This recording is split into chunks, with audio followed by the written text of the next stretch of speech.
This is a genealogy snoop, snooping into the family stories of my ancestors. I'm more interested in their stories than I am an actual name and date, although they do go hand in hand. Today my story is called The Men of Kent, and it is about two of my grandfathers that immigrated to Plymouth Colony from Kent, which is a county in southeast England. Originally, the Cobb family came from the New Romney Dymchurch area in what they called the Romney Marsh area. That shows both New Romney and Dymchurch on the map, and that is Dymchurch Beach. Several generations later, my line of descendants ended up in Reculver Parish, still in Kent. And you can see there, that is in Reculver, that is actually the town of Reculver in Reculver Parish in the county of Kent, England. And it was a Roman fort built around 200 AD. Later it was added to by the Saxons, and then later yet after the Norman invasion, we had the church steeples added. You can see there's not much left, and actually today it's part of a park system, and you're not allowed actually inside the fort. Those are some great pictures that probably some professionals in England took. You can see the very thick walls. When this fort was originally built, it was not right on the cliff, but through erosion over many centuries, eventually one of the Roman walls fell, and then building after building, and they lost a great deal of the town before they finally decided to put a stop to the erosion, and this is all that is left. Love the picture on the right. You can see the very thick Roman wall and a very dramatic clouds. So Walter Cobb lived in Kent in 1266 is where he was born, and by the time his son John was born in 1300, they were living in Cobb's Court, which was a manor house at Dymchurch.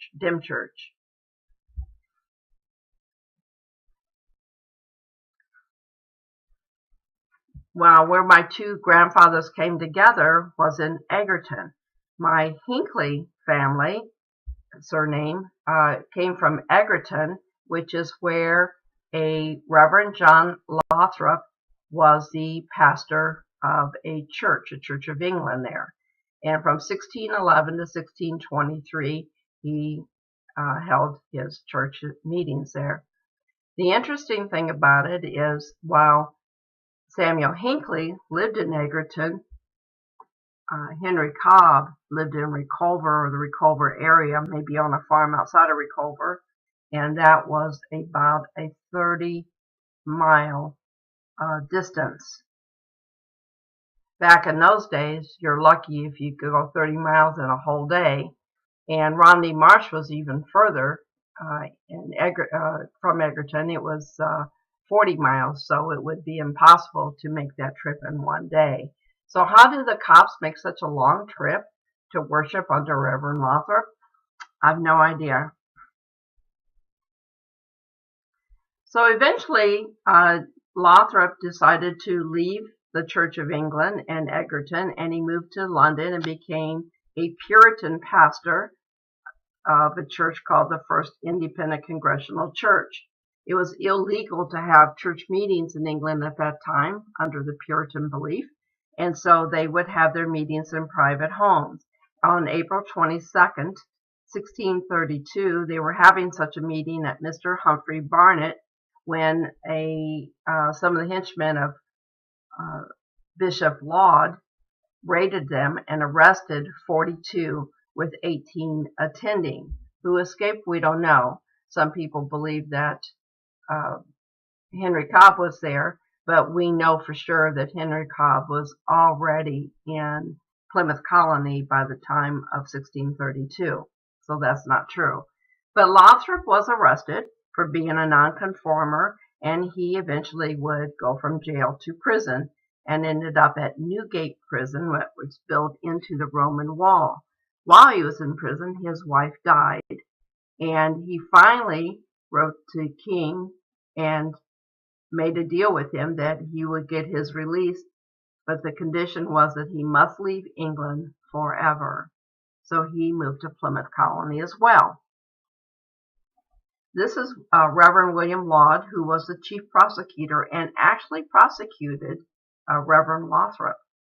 And he executed the wishes of King James at the time, who was anti-Puritan or anti-reform movement, period. There's King James. He took the throne in 1603, and his promise was to put the end to these church reform movements. There's Newgate Prison, built right into the walls. The walls would go on both sides, move on out from there. So they ended up going to Plymouth Colony for a very brief period of time, and then it ended up in Scituate. This is a postcard from probably the 1800s, far more built up than what they would have found. It would have just been nothing but land at that time. Beautiful aerial view. So in the Men of Kent Cemetery, there is a monument to the names of the people that they considered the first founders of Scituate. And among those is my grandfather, Henry Cobb. I think he's my 9G grandfather. But a broader expansion of what Men of Kent was included many other people that weren't there at the very first year, but were soon there, soon joined them. And that included another 9G grandfather, Samuel Hinckley, and of course you can see Reverend John Lothrop. Lothrop became the first reverend of the First Church of Scituate. But eventually they would all get into a disagreement and over the subject or debate of dipping or not dipping during baptism. So you probably are wondering why that makes a difference. Well, the ones that were against it believed that it was putting the people's health at risk because of the very cold weather and the fact that they couldn't really regulate heat the same way we can today. They felt that that was putting their health and even their life at risk. So Reverend Lothrop and some of his followers, including Henry Cobb and Samuel Hinckley, left Scituate. They became founders of Barnstable, Massachusetts. There were a few people living in the area at the time, but they are generally considered the founders of Barnstable, which is a village in the county of Barnstable. They built this house for Lothrop, Reverend Lothrop. This was his actual home, and this is where they held their meetings until they actually built a meeting house. Meeting house is the term they used for churches back then. Today, this home still exists. It is part of what is called the Sturgis Library. So if you actually go to the Sturgis Library and go into the part that was originally the Lothrop home, you can stand in places that probably both of my grandfathers stood or sat at one time. And there actually is a memorial that shows where he was, showing him in Egerton, showing him in London, the Newgate Prison, Scituate, and then on to Barnstable, where he did die in 1653. This is Elder Henry Cobb's stone. It was put up by one of his descendants, and it is showing his first wife. I am actually a descendant of his second wife. There's his signature. Now, his first wife was Patience Hurst. I believe the Hursts were also from Kent. And she died in 1648, and then he married Sarah Hinckley.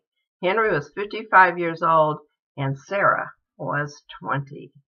and she married him, inheriting 6 stepchildren, with the oldest only being 4 or 5 years younger than her.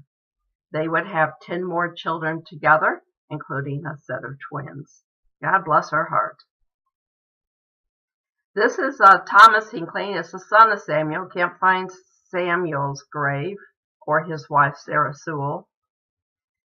But this is their son, which is the brother of my grandmother, my 9G grandma, Sarah Hinckley Cobb. And he was the last governor of Plymouth Colony. Thank you very much for listening to my story. I hope that you are out today doing some research and finding your family stories. If you have any questions or anything you want to add, please feel free to contact me. Thank you and have a great day.